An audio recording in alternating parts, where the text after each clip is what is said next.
Со прераспределувањето на силите во автомобилската индустрија, некои гледат да спасат кожа, а некои гледат можност за нов почеток. Иако интересот за електричните возила не е на очекуваното ниво, Kia најави проширување на понудата со 3 адекватни модели, а денеска ќе зборуваме на горлива тема. Тоа е паркирањето во општина Центар. Пред да почнеме со вестите што ја обележа оваа седмица во името на нашиот тим, на дамите им го честитаме празникот, Денот на жената.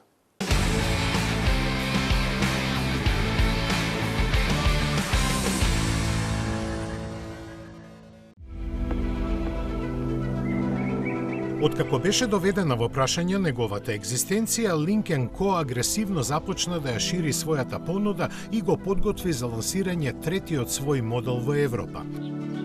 Означен како 08, тој сигурно ќе им се допадне на купувачите, бидејќи станува збор за маратонски плагин кој на струја може да помине дури 200 километри. Пазарниот потенцијал на овој кросовер го истакнува и способноста батериите за 33 минути да му се наполнат до 80% од капацитетот. Долг е 4,8 метри и ја дели техничката основа со Volvo XC40, која вклучува 1,5 литарски бензинец и 2 електромотора со вкупна моќност од дури 593 коњски сили. Лани во Кина од него се продадени 80.000 примероци, а во Европа ќе може да се купи за 53.000 евра. Очигледно Гили ги менува правилата на игра, подготвувајќи терен за поголеми пазарни успеси во годините што следат.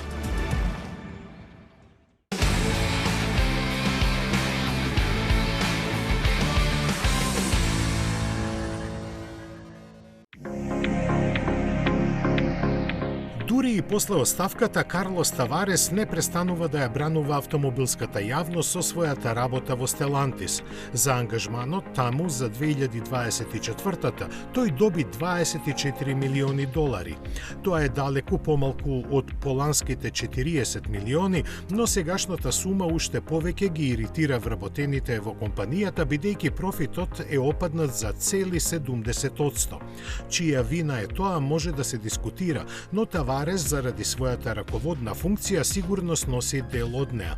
Дополнително, тој на име од премнина и бонуси годинава ќе добие уште 12 и кусур милиони долари. Португалскиот бизнисмен неславно ја заврши својата кариера во Stellantis на 1 декември минатата година, кога си замина после серијата несогласувања и внатрешни конфликти со останатото раководство на компанијата.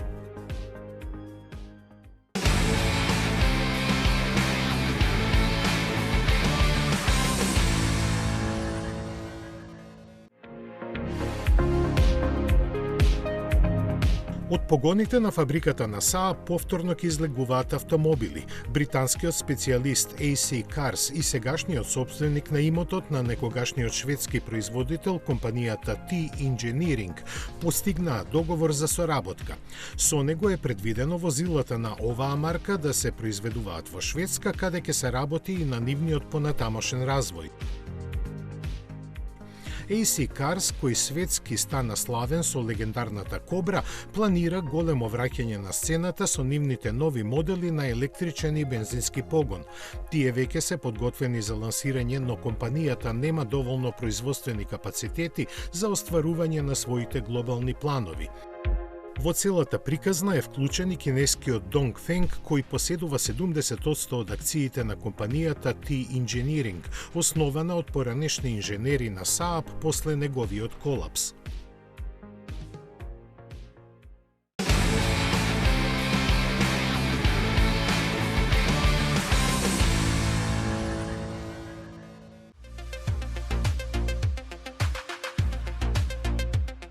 Германскиот МАН започна да го пишува финалното поглавје о својата досегашна историја. Ја лансираше последната генерација дизел мотори. Посветен на целосната електрификација, производителот на комерцијални возила во своето соопштение истакна дека D30, како што му е ознаката, ќе го означи крајот на повеќе од 100 годишното производство на дизел мотори во оваа фабрика, во која за него се вложени 220 милиони евра. Паралелно со него во неа ќе се произведуваат батериски системи за идните генерации возила. Овој современ 13-литарски агрегат сепак нема така бргу да ги напушти производствените хали. Во МАН очекуваат до 2030 година половина од нивните возила да бидат на струја. Ке се вградуваат во тешките камиони, за кои ќе биде на располагање во 6 верзии со моќност помеѓу 380 и 560 конски сили. Се очекува годинешното производство да достигне 50.000 единици.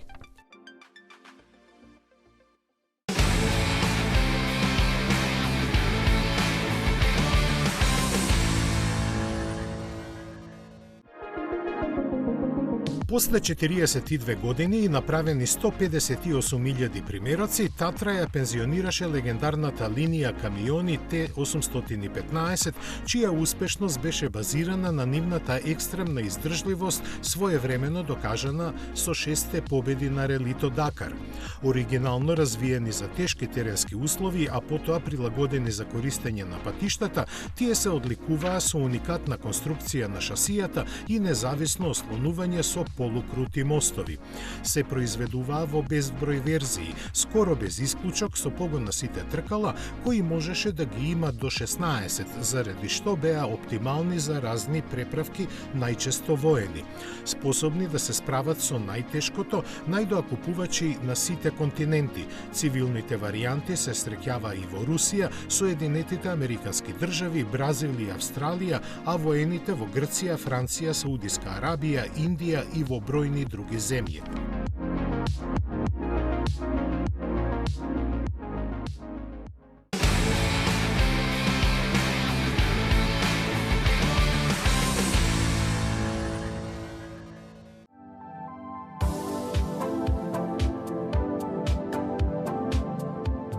Иако се пофали дека лани продал 56.000 електрични модели на Мини, што представува 23% од вкупната продажба на марката, BMW одлучи да го одложи почетокот на нивното производство во Европа. Причините за тоа сигурно се силни, бидејќи во фабриката во Оксфорд досега се вложени 600 милиони фунти. Дополнително, компанијата се откажа и од грантот на британската влада од 60 милиони фунти, наменети токму за стартување на производството. Германското раководство смета дека е поисплатливо да се плаќа царина од 20,7% за нив, бидејќи тие сега доаѓаат од Кина. Планот за пренамена на англиската фабрика предвидуваше таму во идната година да се произведуваат електричните Мини Купер и Ејсмен, додека Кантримен останува во Лајпциг.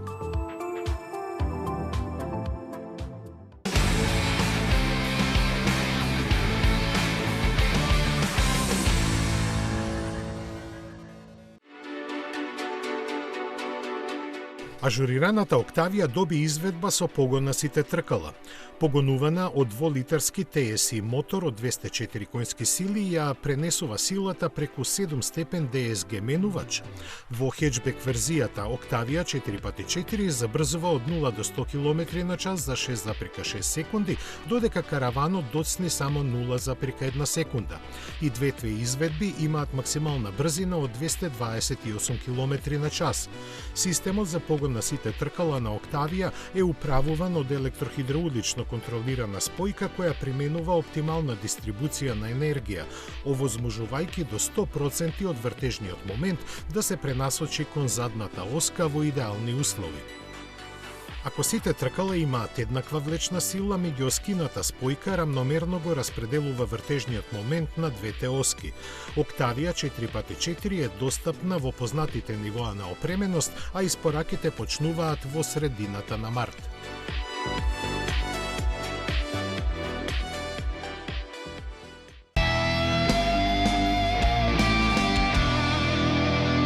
«15 години вие одбирате, ние купуваме за 24 часа. 15 години над 10.000 клиенти. 15 години Обштествено одговорна компанија. 15 години доверба. 15 години лидери на пазарот. Финансираме патнички возила, комерцијални возила, камиони, пловни објекти, опрема и машини за вашиот бизнис. Во потрага сте по совршен автомобил? Со Чери добивате повеќе. Закажи тест возење на cherry.mk.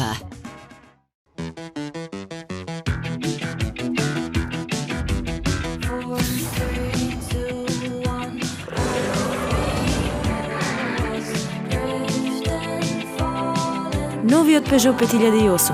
Најнова генерација на SUV со 7 седишта. Во потрага сте по совршен автомобил? Со Чери добивате повеќе. Закажи тест возење на cherry.mk.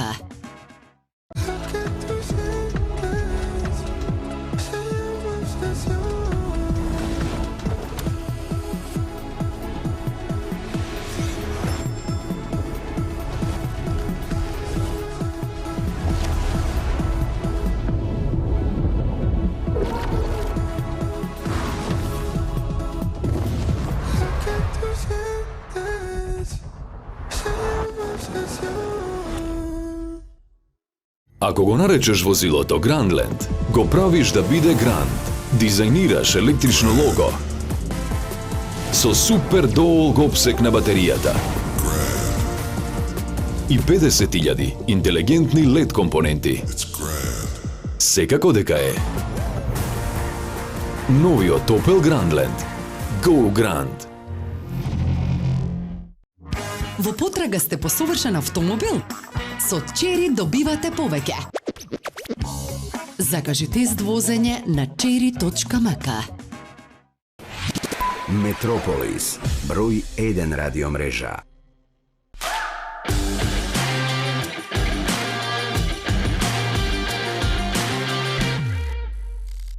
Со зголемувањето на бројот на патнички моторни возила се јавува уште еден проблем во сообраќајот, а тоа е паркирањето.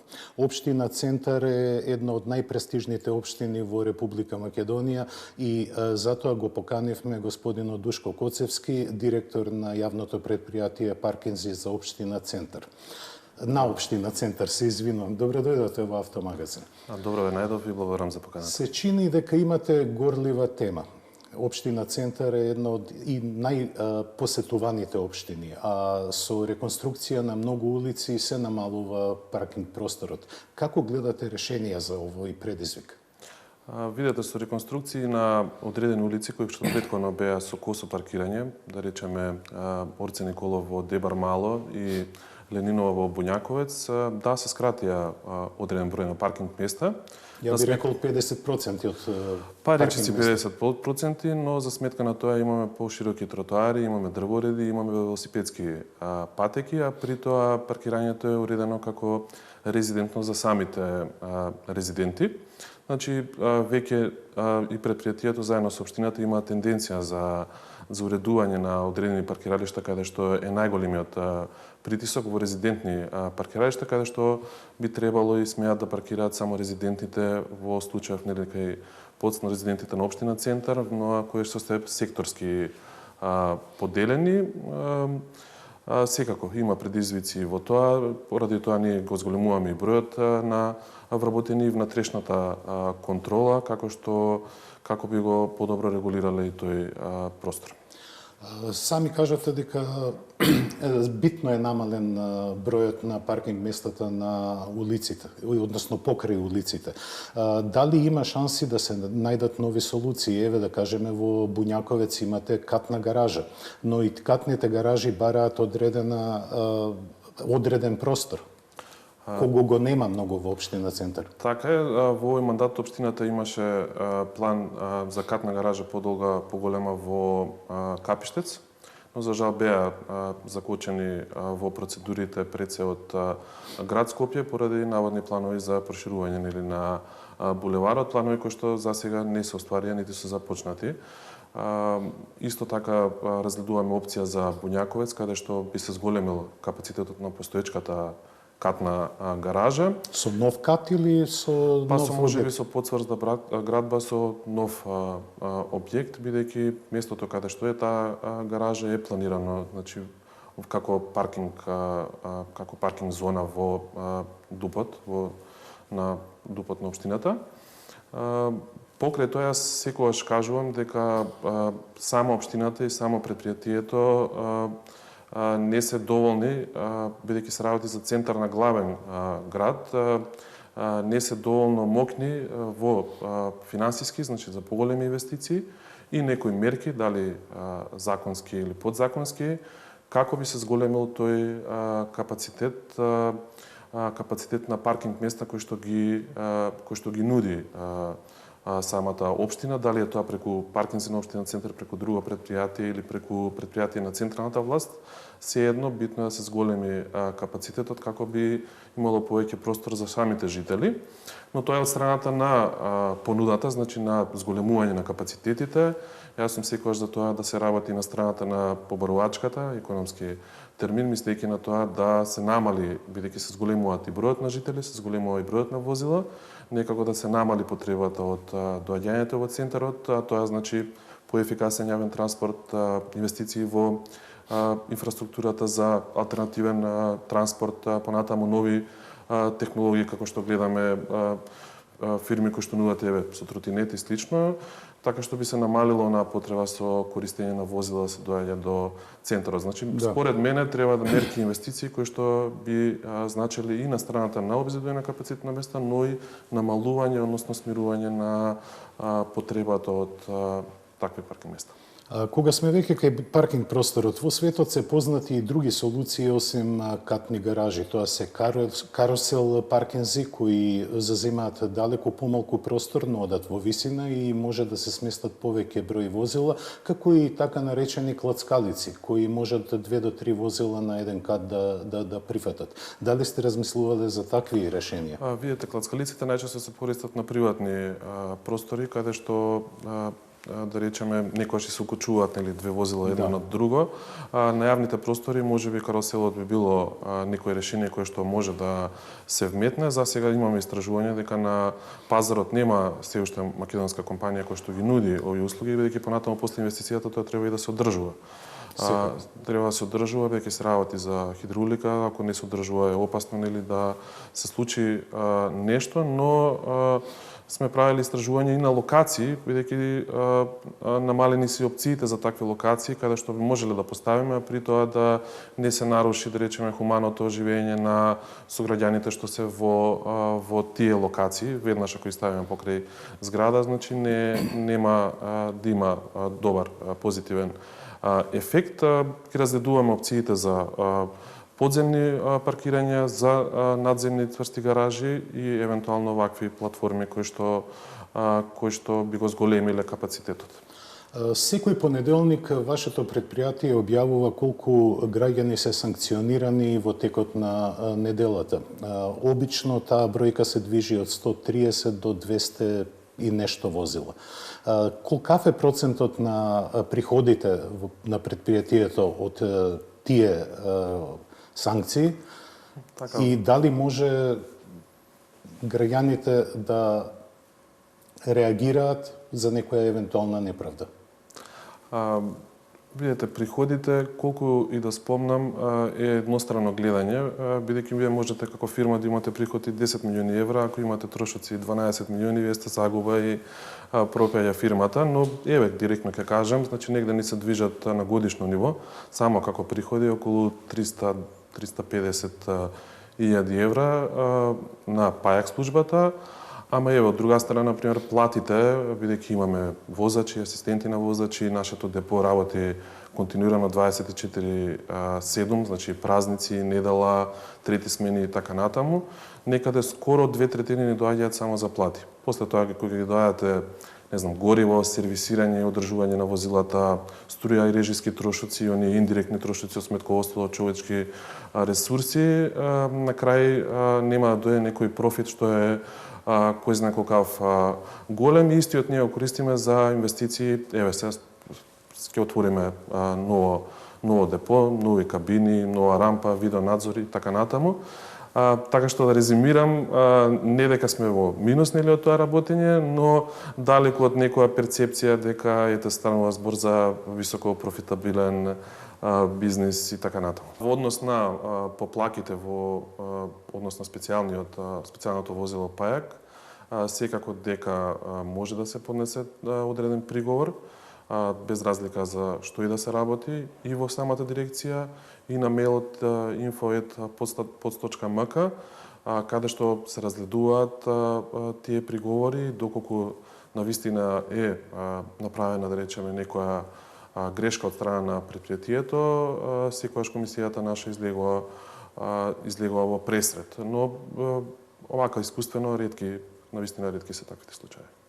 Како се справувате со самоволието на граѓаните? Има одредени станари кои своеволно окупираат и резервираат паркинг места, особено на просторот на резидентните паркинзи. Така, значи тоа на окупирање на јавните површини пред се нелегално. Постојано ние, ако пратите и на Facebook страната, имаме и видеа каде што ги вадиме тие така наречени блокатори или жабици, на паркинг места, столпчиња, и нормално се појавуваат, значи повторно на одредени локации, поготоа такви некои подвижни од гуми до канти и слично, гледаме заедно и ние како предпријатие плюс службата што ни е за хигиена да ги отстранува со камионот. Генерално, значи инспекцијата е онаа која што доколку ги фати на лицо место може и казни, или доколку имаме сторител. Моја претпоставка е дека тоа го прават во некои вечерни часови, но апел до сите е дека доколку ние сакаме да паркираме на други места во секторот, ферски да дозволиме, збориме сега за јавните површини, не за приватните, да и другите наши сограѓани, особено од истиот сектор резиденти, да можат да паркираат, така што тоа е нелегално и истото треба да се отстранува. Господине Коцевски, кои се вашите планови за развој на ПОДС, бидејќи со самиот развој на компанијата, односно предпријатието, ќе се подобри и квалитетот на жителите на општина Центар? Па, еве, за оваа година спремаме неколку инвестиции кои ќе подобрат ефикасноста и работењето на предпријатието и она што значи поквалитетна јавна услуга. Една од нив која што ќе започне наскоро е уредување на сосема нов контакт центар каде што ние ќе можеме сега аутсорсинг, каде што ние директно ќе можеме да комуницираме со наши вработени, да комуницираат директно со жителите во однос на поплаки, пријави на гостински сати и така натаму. Понатаму сосема нова канцеларија за грижа за корисници со ред за чекање систем, со информатички систем кој што ќе следи ефикасноста на нашите административци вработени кои што ги обслужуваат странките, бидејќи само над 14-15 договори имаме годишно во однос на жителите во грижа за корисници. Понатаму се планира земање на уште еден пајак, со што би имале лани имавме 4 на располагање, со ова бил 5 пајак, специјално возило пајак на располагање и по фокус исто и на автоматската наплата на затворените паркиралишта, каде што целиот процес е автоматизиран и не бара присуство на вработени во сите 3 смени, а при тоа секако ќе имаме еден дежурен за сите доколку нешто е потребно. Господине Коцевски, ви благодарам многу. Верувам дека разрешивме некои дилеми кои ги имаат граѓаните. Јас ви посакувам многу успех во понатамошното работење, особено како сервис на граѓаните. Ви благодарам и на... А ние остануваме со домашните теми. Во Купра Гараж имавме нова промоција за само 4 месеци. Во Македонија пристигна Купра Терамар.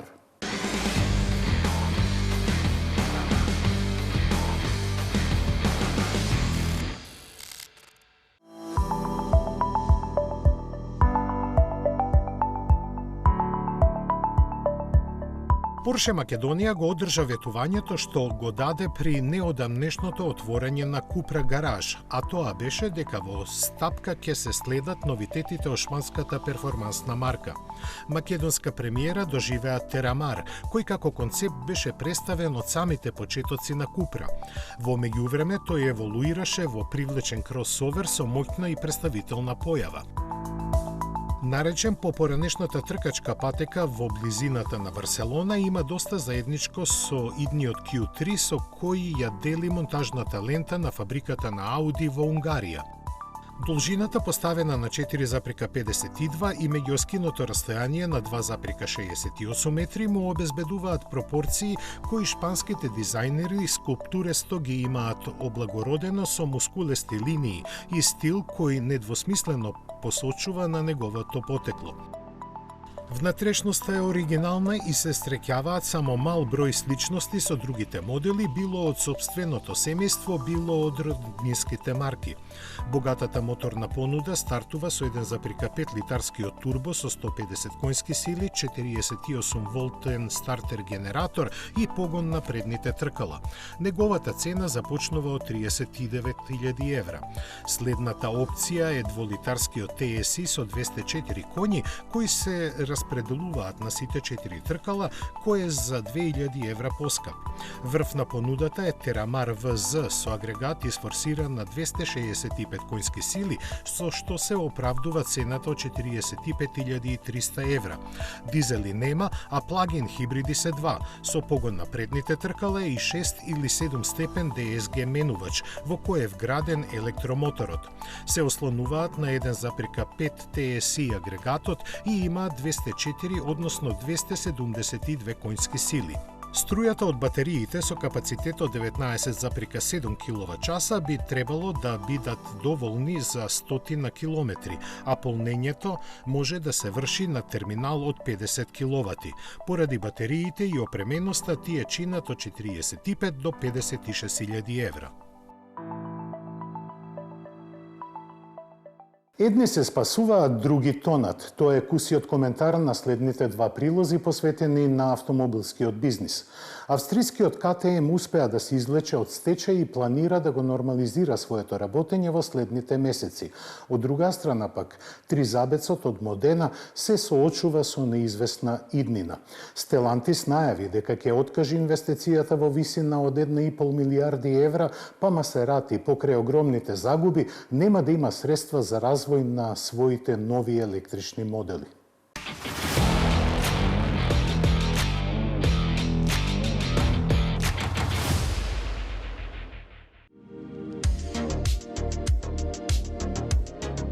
КТМ успеа да ја заврши најважната трка во својата историја. Доверителите се согласија да се откажат од најголем дел од своите побарувања и компанијата ќе продолжи да живее. Дискусијата за планот за преструктурирање на која присуствуваа стотици засегнати траеше неполни 5 часа, што покажува дека било понудено сосема добро решение. Со него е предвидено производството да биде рестартирано веќе во наредните недели, а полниот капацитет да се достигне за неколку месеци. Од другите детали е познато дека на доверителите ќе им бидат исплатени најмногу до 30% од сумите што ги побаруваат, за што раководството на КТМ мора да обезбеди 548 милиони евра.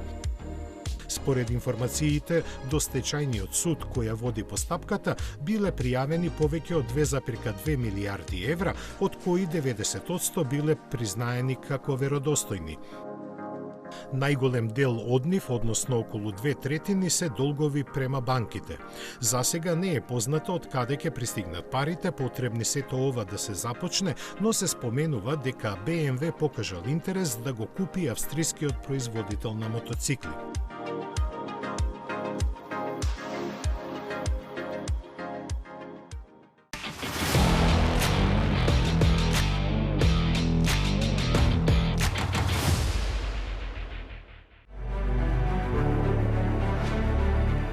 Ја испеали Масерати и Лебедовата песна. Само една недела по представувањето на новитетите за кои веќе известивме, од Стелантис стигна информација дека се откажуваат важни проекти за марката, со што се загрозува нејзината иднина. Што ќе следи е под голем знак прашање, бидејќи се работи за 1,5 милијарда евра наменети за развој на МЦ-20 Фолгоре и електричните наследици на Кватропорте и Леванте. Со тоа е пристапено кон целосно преиспитување на планираниот распоред за планирање на нови модели. А тие му требаат на Масерати за да преживее, бидејќи лани загуби 260 милиони евра. Продажбата на глобално ниво за една година падна за цели 58% на 11.300 возила, бројка која е помала од онаа на Ферари и скоро иста како кај Ламборгини. Прогнозите за подобри времења не се сјајни, бидејќи и досега се очекуваше годинава да биде лоша, но веќе во 2026-та да дојдат подобри времења, што сега е известно дека нема да се случи. Синдикатите веќе реагираа, но тешко дека некој ќе ги праша 1300 вработени за мислење.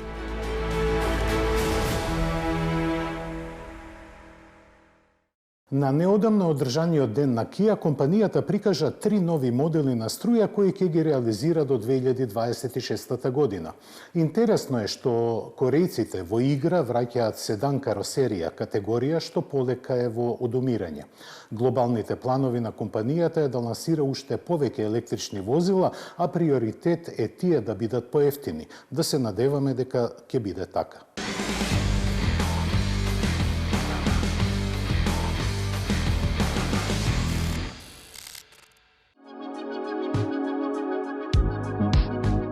Глобалните планови на Кија за зголемување на електричните модели ги сподели со европските купувачи, на кои во следните 12 месеци ќе им бидат понудени 3 електрични возила.